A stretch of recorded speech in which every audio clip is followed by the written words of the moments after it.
Lucas, capítulo 22.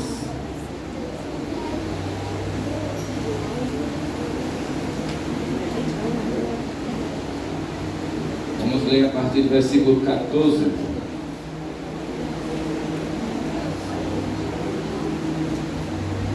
Todos encontraram? Digam amém. Amém. Diz assim: chegada a hora, pôs-se à mesa e com eles os 12 apóstolos. E disse-lhes: desejei muito comer convosco essa Páscoa antes que padeça, porque vos digo que não a comereis mais até que se cumpra o reino de Deus.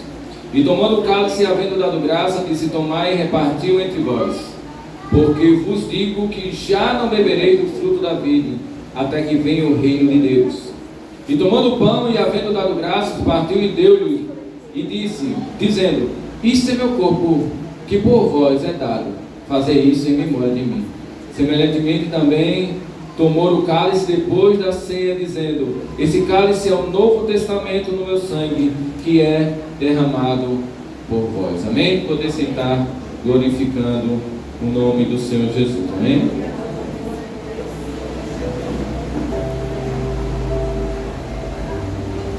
Louvado seja o nome do Senhor Jesus. Irmãos, eu confesso que não quero demorar, não quero ser demorado. Temos a ceia para celebrar, mas eu só quero trazer uma rápida lembrança aos irmãos do verdadeiro objetivo da Santa Ceia. Ora, a primeira Santa Ceia que Jesus estabeleceu ainda em vida, antes da sua morte e ressurreição, ele estava celebrando a Páscoa judaica e a sua última Páscoa aqui na terra.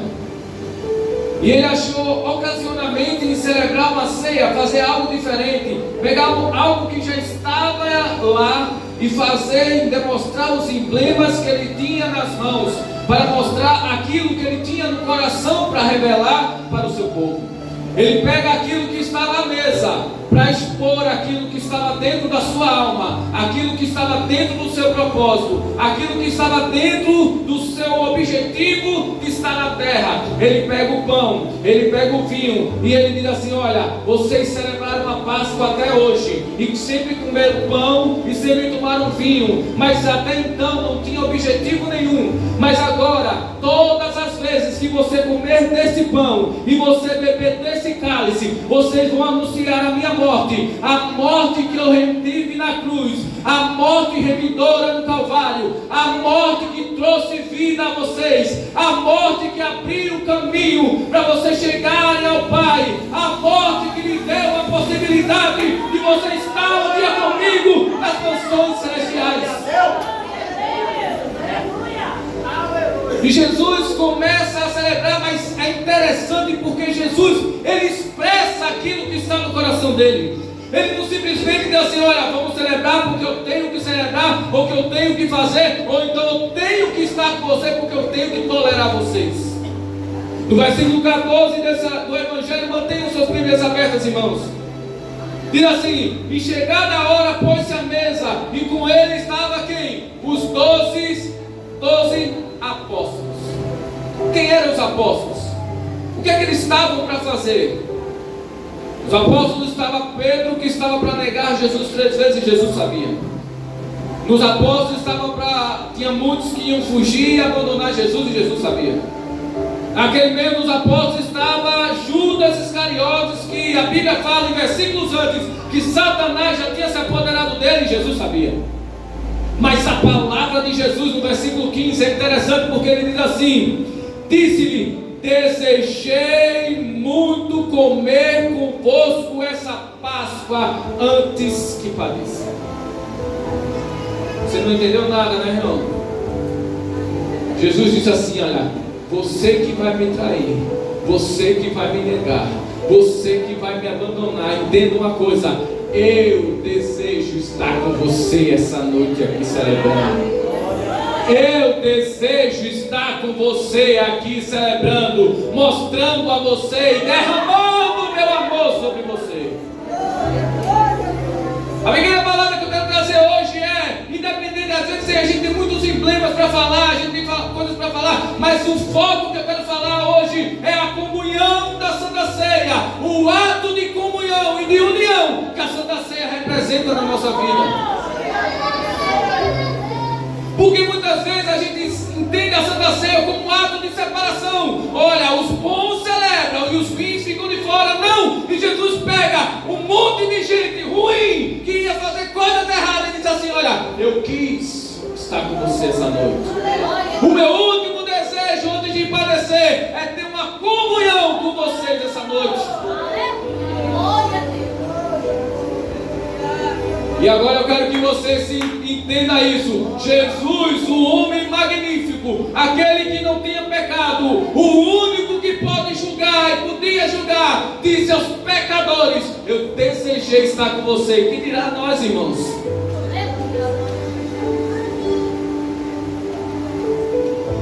Porque existem alguns elementos da ceia. Os elementos visíveis da ceia são pão e vinho. Mas vocês já pararam para analisar o que simboliza o pão e o que simboliza o vinho? O pão simboliza o corpo de Cristo repartido por nós, ou seja, a comunhão dividida em partes iguais para cada um de nós. Porque quando Jesus disse assim: olha, quando você comer esse pão e beber e comer esse pão, esse pão simboliza a minha carne, que é partido por nós. A Bíblia fala que tinha dois discípulos no caminho de Emaús. Todo mundo sabe dessa história. E Jesus acompanha eles e continua a conversa. O que é que está acontecendo? Porque vocês estão tristes? E eles estão dizendo assim: ah, você não sabe, você é estrangeiro. Mataram o nosso mestre, um maravilhoso, poderoso em obra. E mataram, mas até disseram que ele tinha ressuscitado, mas a gente não viu, então a gente não acredita. E agora estamos indo embora. Jesus começa a conversar com eles e até então eles não descobriram que era Jesus e continuaram conversando, e continuaram caminhando e continuaram indo embora. Mas sabe o que é interessante? É porque quando Jesus fez que ia passar, eles chamaram: olha, essa tarde, fica aqui conosco, é de noite, fica aqui conosco, vamos jantar com nós. Gostamos da tua amizade, gostamos da tua presença, vamos ficar aqui. E Jesus entra na sua estalagem e eles, como é comum dos judeus, pegar um visitante e dar a honra dos visitantes e dar o primeiro pedaço de pão para ele, e era comum do visitante pegar o pão e comer. Só que quem estava lá não era comum. Só que quem está lá não é qualquer um. Aí a Bíblia diz que eles pegam o primeiro pão e dão na mão do mestre. Aí o mestre, em vez de fazer o que todo mundo faz, de olhar para si, de comer, ele diz assim: não, me deram então é meu, me deram então é para mim, me deram então é comigo, me deram então eu me satisfaço, depois eles comem. Não, o mestre faz diferente. O mestre pega o pão e a Bíblia diz que ele levanta e ele dá graças, e em vez de comer, ele divide e reparte.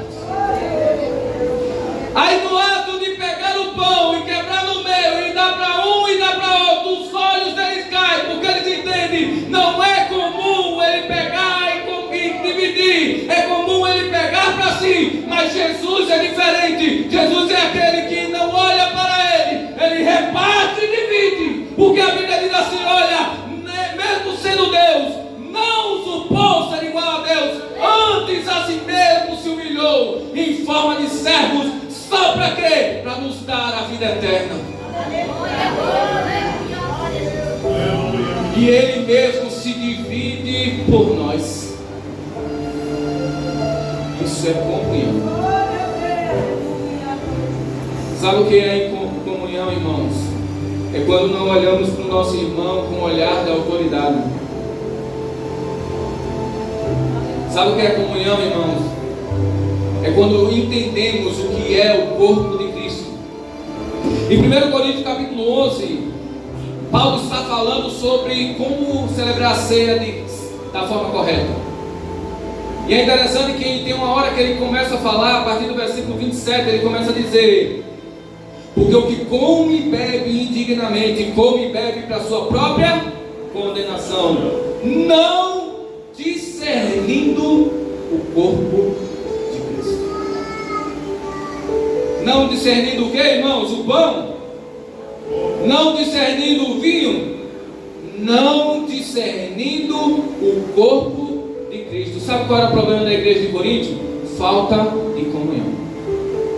Se você ler a partir do versículo 17 do mesmo capítulo e do mesmo livro, da mesma carta, ele vai dizer assim: olha, você pensa que eu louvo a vocês pela forma que vocês estão celebrando a ceia? De verdade, eu não os louvo, porque vocês estão celebrando a ceia de uma forma errada. Vocês podem estar fazendo o que vocês quiserem, mas isso não é a ceia.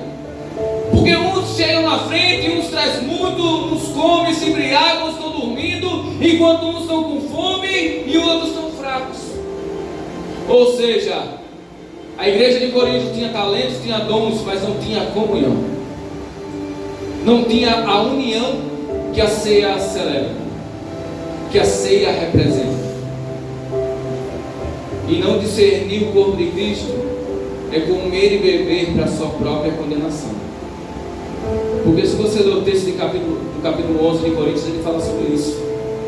Se você não tiver comunhão com seu irmão, você pode até entender que aquilo é um pão, e pode entender que aquilo é suco de uva, mas você não está discernindo o corpo de Cristo. Você pode até entender o que é que você está comendo, irmão. Eu estou comendo pão, que simboliza o corpo de Cristo. Irmão, eu estou tomando o suco de uva, que simboliza o sangue de Cristo derramado no Calvário. Mas se você não entender que você faz parte do corpo de Cristo, você está comendo e bebendo indignamente. Porque fato seja dito, de que adianta eu estar aqui essa noite celebrando a ceia, pregando de paletó e gravata, com raiva do meu irmão? De que adianta eu estar aqui essa noite fazendo tudo isso e com o coração pesado por alguém? Porque Deus é aquele que esquadrinha os pensamentos e as intenções do coração. Não adianta, você pode mentir para mim, eu posso mentir para você, mas para aquele que criou todas as coisas, você não consegue. Glória a Deus!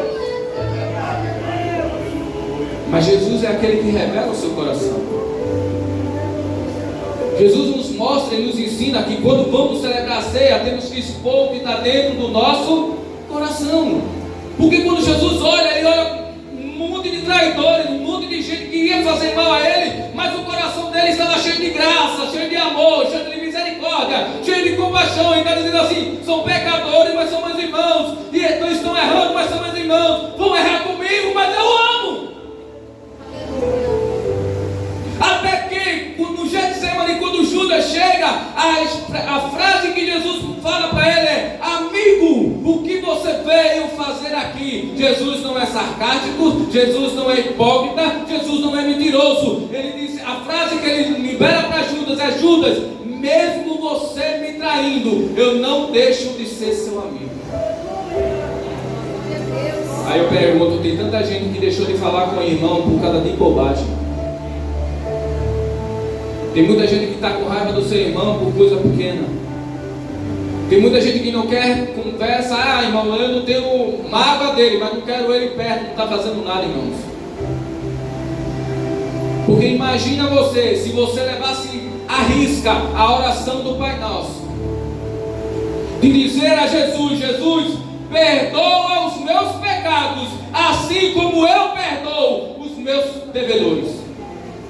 Já pensou se Jesus lhe perdoasse como você perdoa quem lhe faz mal? Como é que estaria a nossa vida?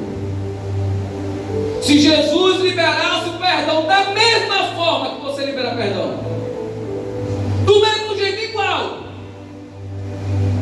será que nós estaríamos salvos hoje? Será que nós estaríamos libertos da culpa do pecado? Mas Jesus é aquele que diz a você essa noite, já estou terminando: a Santa Ceia é o lugar de comunhão. A Santa Ceia é o lugar de união. A Santa Ceia é o lugar de estarmos unidos e reunidos para a honra e glória do nome de Jesus.